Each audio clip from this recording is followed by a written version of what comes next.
So what's up mga ka-idols? It's your teacher Ayah, serial gently rapping from Dasma. Online studies the name of the game, and if you subscribe to our lesson, I promise to keep you entertained. Meanwhile, Module number 4 of Philippine Politics and Governance. Ang topic natin dyan is power. So matadaanan po natin ang power of the police power, eminent domain, and the power of taxation. So yung tatlo na yan. 2 hours later. Let's define first what is the concept of power. So power, as we all know, power is a might. It is manifest in the ability to do something that is desired. No, power it is the authority. One can sense it when individuals can direct the actions of others in the society. No, bigyan natin siya ng example. No? According to other reference, no, power, it means it is the control over others. Power therefore implies control, as I said. This indicates an uneven relationship between the person, group of persons or entity in control on the other hand, and the person or the group of person or entity being controlled over the other. So, meaning, those in control can dictate the manner in which other people act, which may not have been of the latter's choosing. No?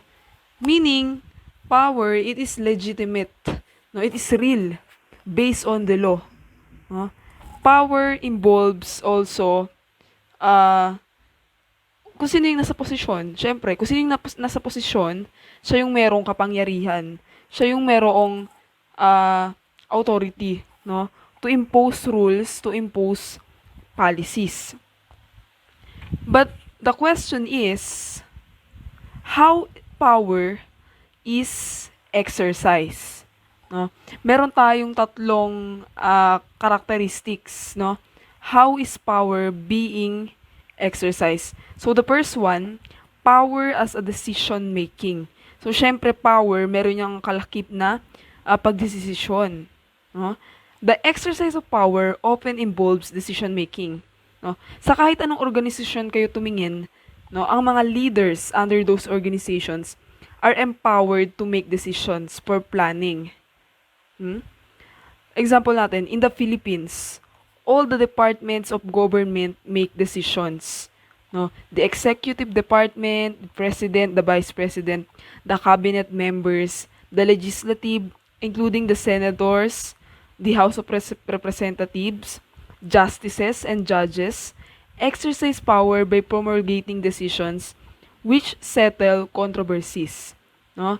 Another example natin dyan, power as decision-making, government executives, whether elective or appointive, no, yung mga naluklok sa pwesto, also make decisions on a day-to-day basis on the operations of their offices, no, and on their transactions with the public.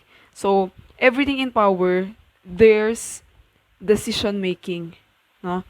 Force, mutual gain, obligation, loyalty, commitment. So, there's decision making in power. That's the first characteristic. The second one, power as agenda setting. So, when we say power as an agenda setting, it is the capacity to prevent the making of decisions or non-decision making. Kung so merong decision making, meron namang pili or limited decision making, no?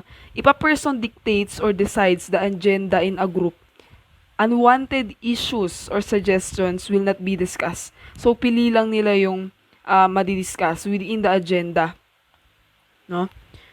And then the third characteristic is power as thought control. Meaning, power may also seen through the capacity to shape a person's thoughts, wants, or needs. No? Such power may be exercised either through ideological brainwashing or psychological control. Lagyan natin ng example. Citizens undergo brainwashing or mind control in which the virtues of ideology are constantly drummed up in their consciousness. No? Nagkakaroon ng brainwash, nabibrainwash ang ideology ng mga tao na baguhin ang kanilang pananaw o perspective sa isang bagay sa political system. Example natin dito yung mga propaganda. No, yung mga propaganda na nabobroadcast sa TV, no, na disseminate to shape individual thoughts and actions. Syempre, naapektuhan nyo ng psychological control ng power. No? It can also be seen kapag may election during the campaigns. Syempre, sa mga advertisement, no, sa mga TV, it is for advertising network. Nababago yung control, nababago yung pag-iisip ng tao, ang kanilang mindset. So, power therefore is very powerful on the hands kung sino nakaupo sa posisyon.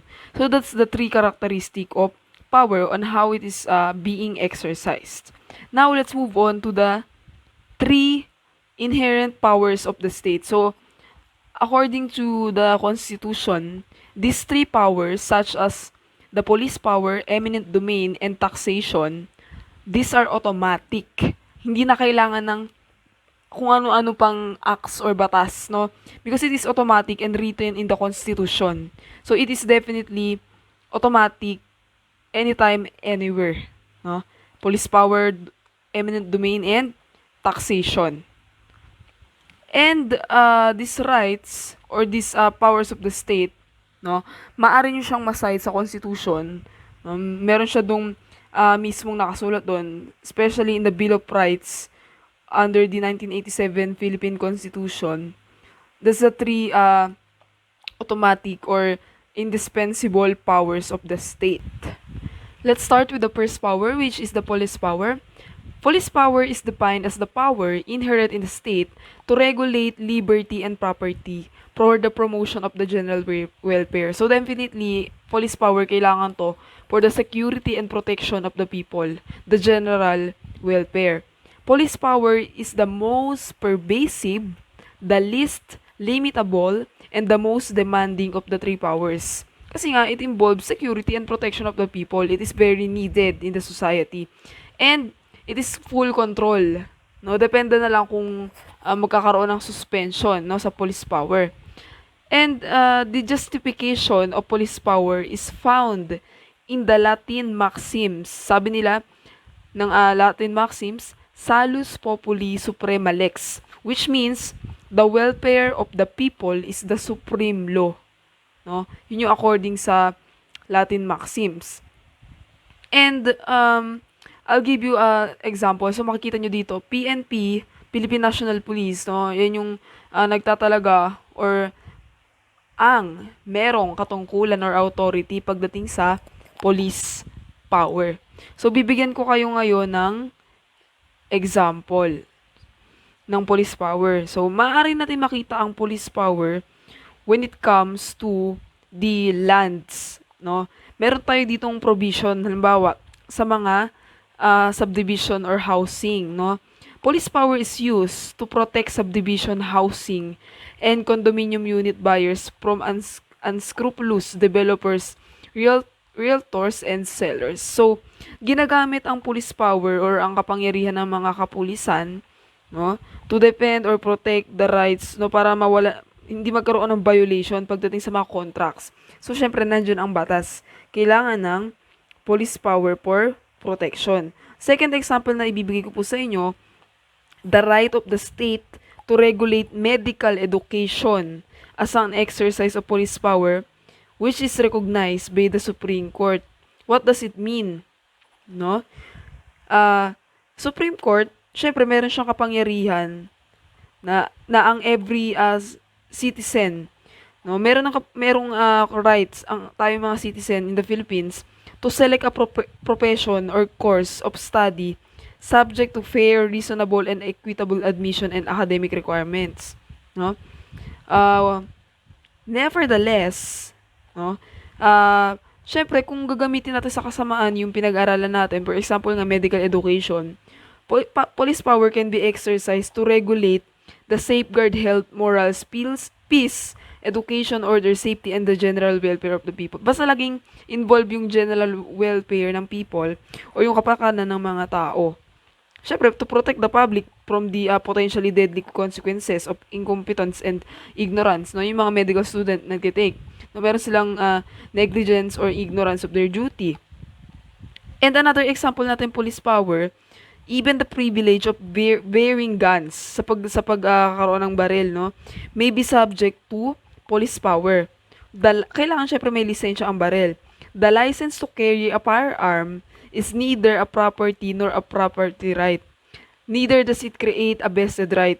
So therefore, kailangan ng permit, kailangan ng lisensya, no, to carry a firearm. Kung hindi, pwede kang kasuhan. So may exercise dun yung police power. Another example, timber permits. So, ito yung sa mining. Sa mining, di ba, pagpuputo ng puno. Mining exploration. Siyempre, kung wala kang permit, nandiyan ang police power, no? It do not likewise best in the grantee that any permanent or irrevocable right within the purview of the non-impairment and due process. Meaning, kailangan lagi ng permit kapag general welfare na yung nasasakupan at mag-i-intervene na dyan ang police power. And the last example natin dito is driver's license. Syempre, driver's license including the safety, no? It is not a property right. It is a privilege. Why? Because driver's license is granted by the state. Pwede itong masuspend or ma-revoke, no? Kung hindi ginagamit ng tama or nagbabiolate ng ilang policy. Para syempre sa public safety and welfare, no? So that's the different examples of police power kung paano nila nagagamit. And then, as a nature of power, police power, yun ang nga sinabi ko kanina, regulates both liberty and property, which the government exercises for the promotion of the general welfare. Yun nga sinabi ko din sa inyo. Ito pa isang example natin. Yung writ of habeas corpus. Pag sinabi natin writ of habeas corpus, ito yung karapatan ng isang individual, no, ng isang suspect na madinig sa isang hukuman bago siya bigyan ng guilty or not guilty. An individual cannot be imprisoned or held in the custody inside a prison cell. Kailangan muna ng paglilitis, no? Paglilitis, the writ of habeas corpus. Pakinggan muna bago bigyan ng pagbasa kung guilty or not guilty. So that's the inherent powers of the state. Much later. The next power of the state is the power of eminent domain. So what is eminent domain? So the other term for eminent domain is the power of expropriation. No, it is the other term, expropriation. So eminent domain, it is the inherent right of the state to take private property to public use upon payment of just compensation. So meaning, pag sinabi nating eminent domain, halimbawa, ang isang land or ang isang property, no, which is pag-aari siya private, pwede siyang bilhin ng government. Syempre for public use. Pero syempre kailangan bayaran, no, ng tama, and there's an equal amount of money, no, to be paid. Kasi nga private property. Property yun na bibili ng isang gobyerno. Halimbawa natin dito yung mga lupa, ginawa siyang sports complex, no, yung mga airport, pag-aari siya ng isa siyang private property na binili ng gobyerno. So meron yung due process of law, meron yung kasunduan or contracts, kung magkano ang babayaran, no, kung ano ang kanilang kasunduan. And when we say the exercise of eminent domain, no, meron silang characteristics. Ano yung mga kondisyon? Paano papasok ang eminent domain sa isang property? Kailangan adequacy of the compensation, depende sa napag-usapan. Necessity of the taking, saan kailangan? Syempre dapat for public use, no, hindi lang kung saan. The sole of purpose of expropriation must be for public use, as what I said, and meron siyang due process. In the measure of this just compensation, no, just compensation is defined as the full and fair equivalent of the property taken from its owner by the expropriator. Meaning, no, kaya nga sinabi natin just, it is equal. It is compensation. It is convey the idea that the equivalent to the rendered for the property to be taken shall be real, substantial, and full. No? Ang just compensation kasi kailangan, it is a sum equivalent to the market value of the property. So, may kalakip na halaga yan. O may fixed price, no, by the seller in the open market. No, depende po yan sa pagkakasunduan ng government at ng may-ari ng private property. No, as what I said. And meron yung tinatawag na mga constitutional basis of the exercise of the eminent domain. Makikita natin siya sa Constitution. So, bilagyan natin siya ng example.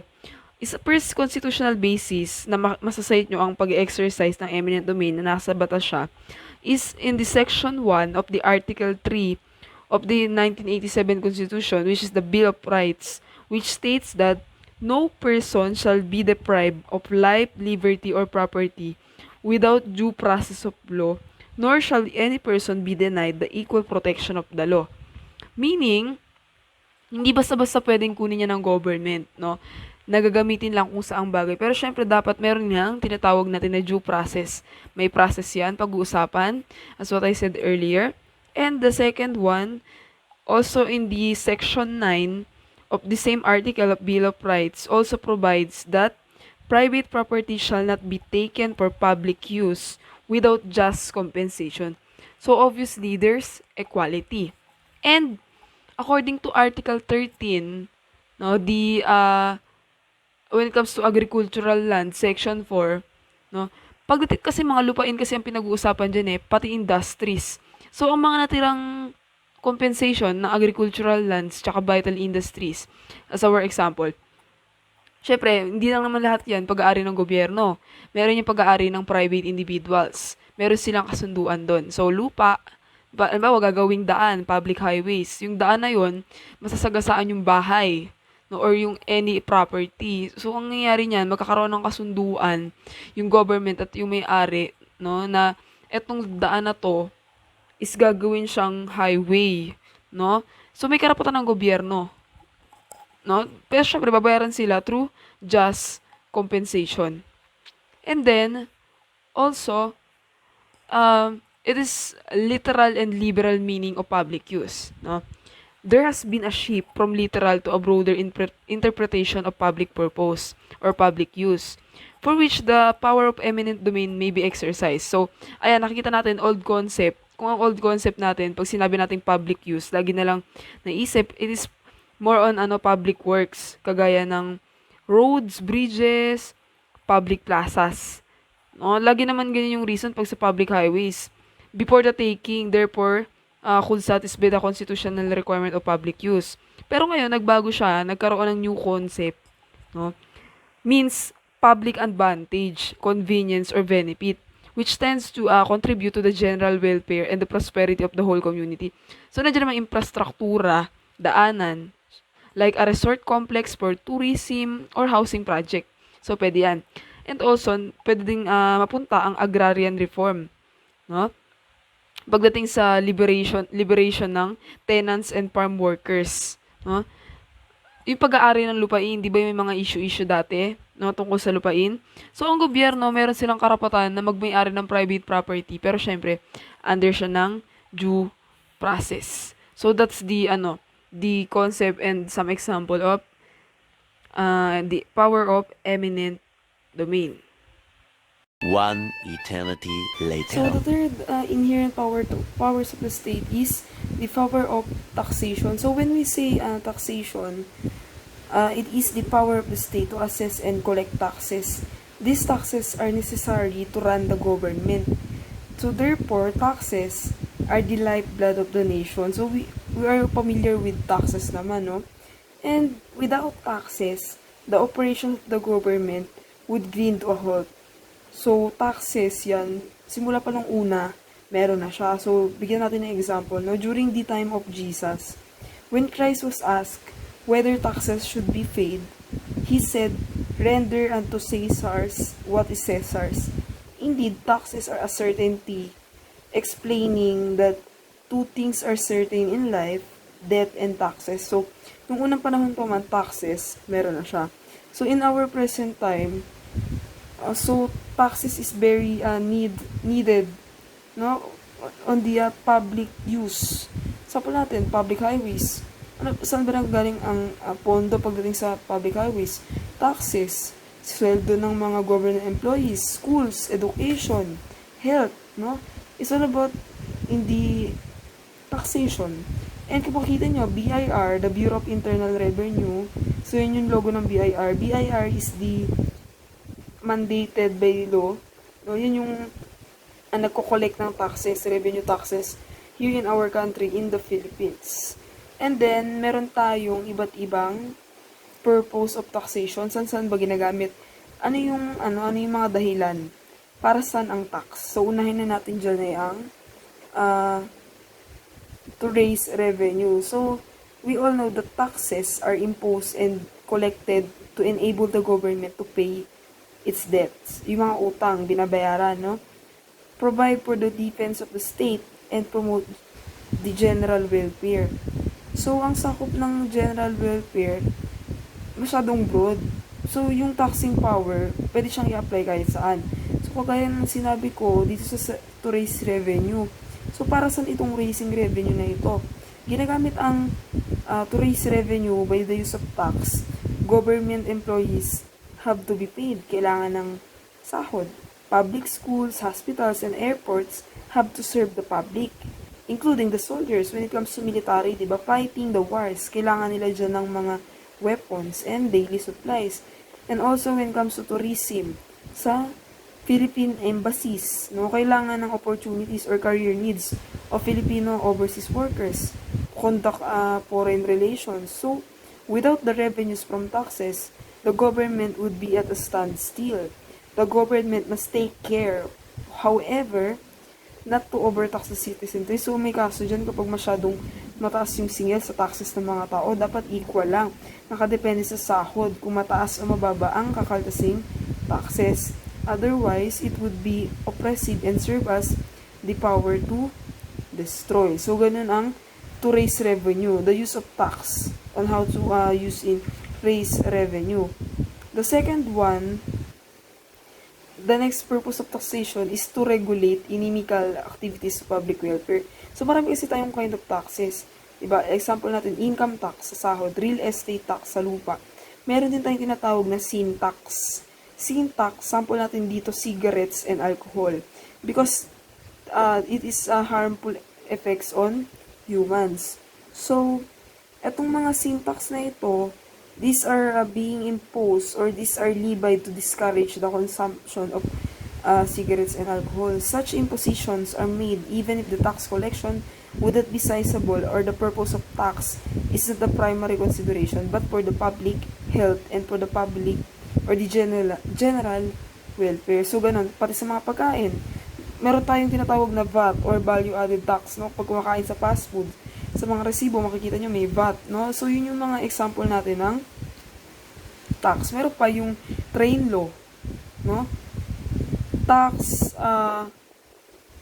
yung panibagong pasa ng law sa mga beverages, no? Sa mga soft drinks, sa mga may mga sugar. So, that's the different tax. And then, the third purpose of taxation is to protect local industries. No, nilalagyan ng taripa or ng tax yung mga ini-import o ini-export natin produkto sa ibang bansa. Tariffs were imposed to make locally made products competitive with imported ones. Example natin dito yung rice. So, meron yung tax, meron yung taripa. Pag in-export or ini-import mo siya sa ibang bansa. And, before the advent of free trade, dati kasi free trade kasi dati, pero ngayon kasi nagkakaroon na ng tax, no? Filipinos would relatively want cheaper local products than more expensive imported ones. These aspects of the tax power is known as the power to keep alive. So, syempre, lahat yan ginagamit for the general welfare. So, that's the three purpose of taxation. The next one, ito yung mga limitation naman kung sa sinabi natin kanina, sa power of police, sa police power and sa eminent domain, meron silang limitation. So, dito, syempre, isa-set din natin yung limitation ng taxation sa 1987 Philippine Constitution, no? As states that the rule of taxation shall be uniform and equitable. So, life, liberty, and property ulit. These are considered limitations on the taxing power. Meron tayong tinatawag na uniformity simply means geographically uniformity. Tax should be applicable throughout the country. So, everything in the country, meron yung tax, no? On the other hand, for a tax to be equitable, kailangan pantay, it should be progressive. No, halimbawa, mataas yung sweldo mo, mataas ang iyong income tax. No, binabagay yan. Kapag mataas ang sahod mo, mataas ang kaltas ng tax. Kapag naman mababa ang sahod, mababa ang kaltas ng tax. In other words, as one goes up in income, the tax rate increases. A greater tax collection from the upper income bracket would make possible an equitable distribution of wealth, as the revenues can be used for the promotion of general welfare. So, equal ang pagkakaltas ng tax, no? So, that's the power of taxation. Meanwhile, So that's the end of our lesson tutorial for this week, and I hope you learn again something new. See you on our next video. Bye!